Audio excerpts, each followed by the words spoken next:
Hey guys, and welcome back to my channel.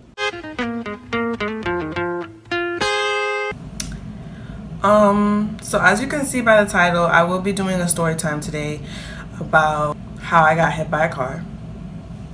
Okay, so it was January at this time because I just got my iPhone probably a week or two before, and it was raining outside this morning and I was on my way to school. So I grabbed my umbrella, so since it was raining or whatever, and my mom, she said that she was watching me outside of the window until I went all the way down the block. So on my way to the bus stop to go to school, I'm walking. I'm actually limping too, actually, because at that time I was still in track and I was going to track practices and stuff, but I had taken a medium break because I had shin splints and it was too hard to run on, and I didn't get new shoes. I was supposed to get new shoes because the sole of my shoes was like, something was wrong with it, I don't remember, but that's why I had shin splints in my right foot. So technically I was limping to the bus stop in the rain. That sounds great. So I was limping to the bus stop. I went all the way down the block till my mom couldn't see me anymore, and it's like a 10-minute walk probably. Oh my god, I need water. Alright, sorry about that, guys. So I'm walking to the bus stop and I reached Chase Bank. Now, mind you, Chase Bank is like right across the street from the bus stop and right next to a 7-Eleven, but that doesn't matter. But it has like a huge parking lot in front of it, like a huge parking lot. And it's just this little tiny Chase Bank, but there's a huge parking lot in front of it, right? And then, so I stopped at Chase Bank, so I'm still about 5 minutes away from the bus stop, nowhere close to the end of the street yet. And I pull out my phone because I keep getting text messages. So I text the person back. I stopped at Chase Bank and I text the person back. I was not walking and texting. Let's just get that straight, because every time I tell the story, everybody's like, oh, you were probably on your phone not paying attention. No, I literally stopped at Chase Bank, text the person back, and other people, not gonna name any names, say that it was a sign that I should stop texting the person overall in time, and eventually that did happen. So I texted the person back and I put my phone back in my pocket. I kept on walking, and I reached the end of the street. I pressed the light to cross the street, and my street is kind of weird. So you have Chase Bank, like the parking lot here on this side, and then you have a diner on this side. This is the street. I'm on this side of the sidewalk, and this is the street. So it goes straight into the hospital, or you could go, like, it's a cross section kind of. Like, you know the island that be in the front of the, the island that be in between the street to separate the cars that go this way and the cars that go that way. So you have this and this, you have the street. It's kind of like an intersection, but it's not. That's why I'm trying to explain it.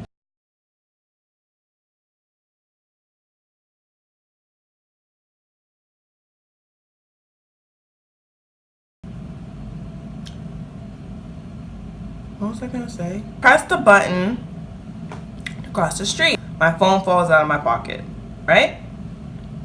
So I pick up my phone and I see the Walkman. I'm still not on my phone. I just picked it up. It's my umbrella in my hand and my phone is down in my hand. I'm not on it. So I see the little walking guy for like a split second, and then it starts counting down. So I'm crossing the street, and I see one black car, because I remember seeing that black car as I was crossing the street, and they're like going along too.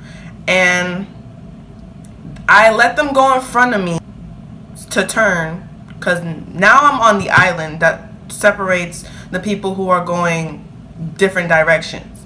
So now I'm on the island. I let him go first, so I still had 24 seconds left, and right then and there, boom, like I immediately got hit by a silver SUV looking car. How hard was the hit? I honestly can tell you right now, I don't remember. Basically, the SUV, silver, whatever, Toyota type car hits me, right? And my arm with the phone and then my arm with the umbrella, everything goes like this way. I do remember hitting my wrist, and that's why I had to wear like a thing on my wrist for like 2 weeks or whatever, because my arm immediately hit the car. And I'm glad my arm hit the car because I remember my head hit my arm. So I immediately went like that onto the car and fell. So now I'm on the wet ground with my khaki pants and my navy blue uniform shirt. That's why my wrist is still like messed up to this day, because I had such a huge grip on my phone that when I fell to the ground, I still had my phone in my hand. I was not on the phone. I'm sorry I'm being so defensive, but everybody thinks I was on my phone, but I was holding it because it constantly kept falling out of my pocket and it could not fit in my book bag. Well, it could fit in my book bag. It's a 7, it's a small phone, but every time I put it in my book bag, I can't find it and I get aggravated because it's such a small phone and I can't, and I think, oh, I lost it, and it gives me anxiety, and I didn't want to have anxiety that morning because I had finals, so I just held the phone. So I fell and I had the phone in my hand. I didn't get up. The guy got out of the car and he helped me up, and some woman from the other side of that aisle thing that separates the cars that go 2 different ways, she got out of her car because she was on her work to the, oh my god, I can't speak. She was already on her way to work, which is the hospital right across the street from Chase and the diner. And so she saw exactly what happened. So she helped me, he helped me. He kept asking me if I was okay, and he seemed like he was in a rush. Like, okay, you're in a rush, I get it, but I just got hit by a car. You could wait. Oh, if you get hit by a car, just remember to say you're not okay, you need to go to the hospital, blah, blah, blah.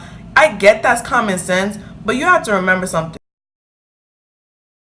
I just got hit by a car, and the adrenaline in my freaking body is going all over the place. I don't feel pain. Like, let me ask you something before I continue this story. Let me personally ask y'all, the viewers, something.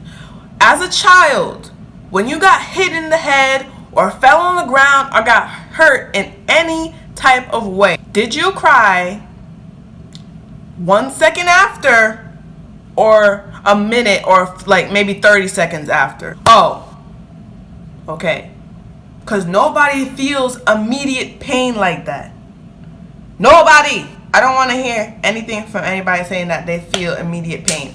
As a kid, when I fell on the ground or got hit in the head with a basketball or whatever, I'd never feel the pain until probably a minute or 2 after. That's when I start crying. And there's many videos out there on that type of stuff. Oh my god, are you okay? Are you okay? What? Are you okay? Yeah, I'm fine. Are you okay? Yeah, I'm fine. So, now I'm going to get back to the story. So, I continuously said, this is why I asked the question, because I continuously said that I was okay. Because even though I just got hit by a car, my main focus is my grades. And I need to take my finals. So, I kept telling the nurse that was going to work and the guy who hit me, I was okay. And then I went across the street to the bus stop and I wait there. Well, I limp there, so that's probably why they didn't think I was okay. But that was already a previous injury, so it actually didn't start feeling worse until I got into the hospital. But I'm gonna get to that part. I pull out my phone, because I did put it back in my pocket when he helped me up, and traffic starts moving again. The nurse, she actually did help me, now that I remember it. Now, she actually did help me to the bus stop, and then she ran into the hospital because she didn't think I was okay. I wasn't okay. Not probably, but I wasn't okay. Because when she ran into the hospital, she was a person that saw everything. So she probably knew that I needed help, but I didn't think so because too much was going on. But when she helped me to the bus stop, but the guy, he immediately left. Like as soon as I said I was okay, he immediately left. He didn't feel the need to be there anymore. When I was at the bus stop, I called my best friend. You're so dumb. You are really dumb. For real. Told her that my pants were wet because I had khakis on, so you could tell that they were wet. She was half asleep, to be honest. She was half asleep, so she didn't know what the heck was going on. I said pants were soaking wet and I was wondering if she had another pair that I could wear. And he asked me, why are my pants wet? Why do I need another pair? She's still half asleep, and then I tell her that I got hit by a car and I just need another pair of mine are really wet. And she's just like, okay. I don't know what she said after that. I just remember that she said okay. After that, I got a little anxious, a little, mind started going all over the place, started getting dizzy. So right then and there, I realized I was being an idiot, and I called my mom, and she didn't answer until like the third, maybe second time. I think she was taking care of Gavin or something, my nephew. Immediately, I said that, Mom, I just got hit by a car. And she starts going crazy. She starts yelling at my sister and everybody and trying to get all over the place, trying to get to the hospital, like they're trying to get ready. And the lady didn't come out. I went in. My mom told me to go to the hospital, which was right there. And so I'm limping into the hospital, and the lady was about to come out with a wheelchair. I got into the wheelchair, and then we went through the other door. So as soon as we went into the other door, all I remember after that is that my mom came along with my brother-in-law, and they asked if I was okay, if I was alright. The lady asked me how to rate my pain on a scale of 1 to 10, all that stuff that y'all probably know of when you go to the hospital. And so they checked me in.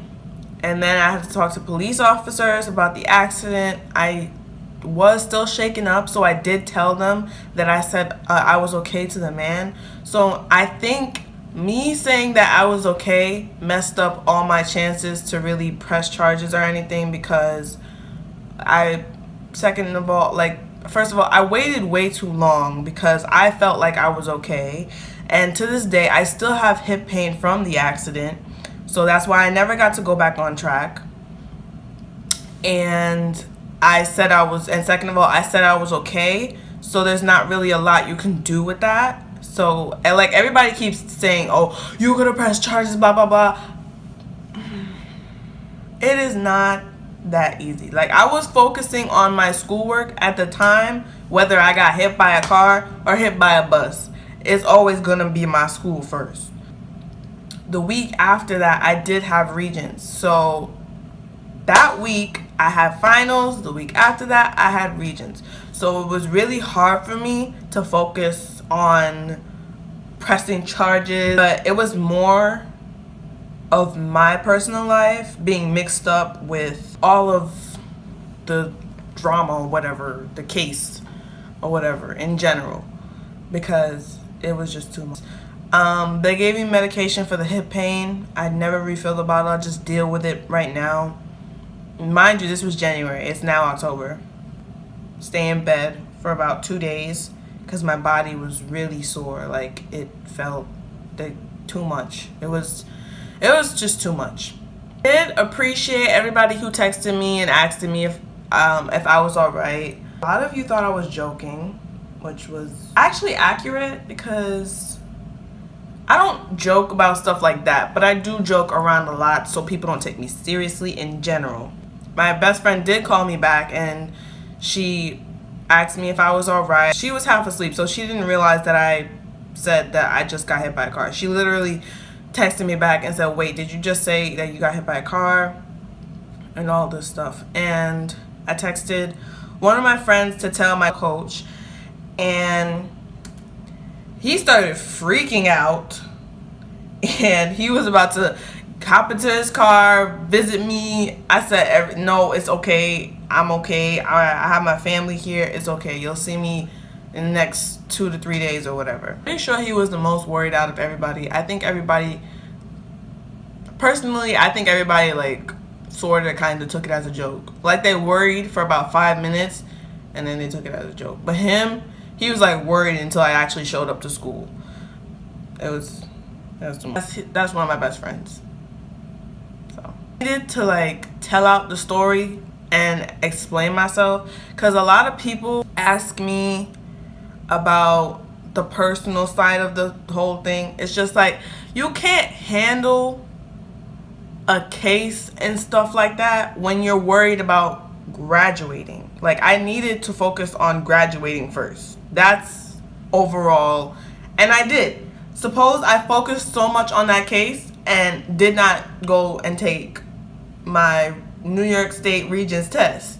Y'all from New York know about that test. You cannot graduate without taking that test, and I needed one of the tests, so I didn't really focus on the case, which I should have. I understand that, but at the same time, there's not so much leverage that I can get, because I did say I was okay, but I wasn't thinking. There was so much going on in my head. I just wanted to get to school and finish my finals. The side of the story I've told is the short version, so I just wanted people to know like the true full version, because I don't think people understand where I'm coming from when I say that I wasn't on my phone. That's first. And I did have the right of way. That's second. And it was hard to make a case off of somebody who actually did state to the driver that they were okay. Even the police told me when I was in the hospital, you can make up a case, but there's not much I can do if I said I was okay. So thank you guys for watching. I hope you enjoyed. Please like, subscribe, and turn on my post notifications. I will be trying to post more often, I promise. I have more ideas coming to you guys soon.